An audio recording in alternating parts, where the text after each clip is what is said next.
As a wizard, would you like to shield companions and banish foes? Find out if the Abjuration Wizard subclass is the right subclass for you.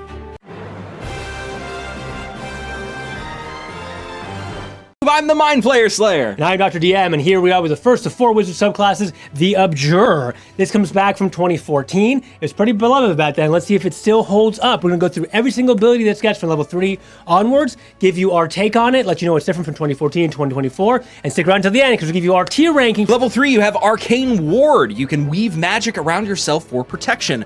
When you cast an abjuration spell with a spell slot, you can simultaneously use a strand of the spell's magic to create a magical ward on yourself that lasts until you finish a long rest.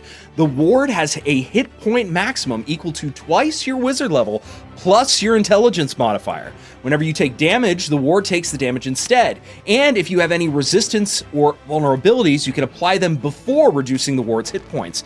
If the damage reduces the ward hit points to 0 hit points, you take any remaining damage. While the ward has 0 hit points, it can't absorb damage, but its magic remains. Whenever you cast an abjuration spell with a spell slot, the ward regains the number of hit points equal to twice the level of the spell slot used. Alternatively, as a bonus action, you can expend a spell slot, and the ward regains the number of hit points equal to twice the level of spell expended. Once you create the ward, you can't make it again until a long rest. So my thought on this is the following. This is gonna be your most defensive wizard, and you're really capitalizing on your abjuration spells to make sure you have a healthy chunk of hit points, because normally you don't. Squishy. Yeah, so this is a good way to make sure your wizard has the defense it needs to get its big spells off, or it really can keep up whatever you need to keep up using abjuration spells. Although, of course, none of these spells have really damage-dealing capabilities. Some of them are useful and can deal damage in different ways, such as Armor of Agathis, right? So a good way to keep your hit points up and do a little bit more. At level 14, you have spell resistance. You have advantage on saving throws against spells, and you have resistance to the damage of those spells. This is huge. This is pretty awesome. I mean, being able to really reduce your damage already at earlier levels, but then getting up to level 14, advantage and resistance, wow, I mean, you're gonna be definitely very survivable. Yeah, you're gonna have the way to cast your high-level spells, 7, 8, 9.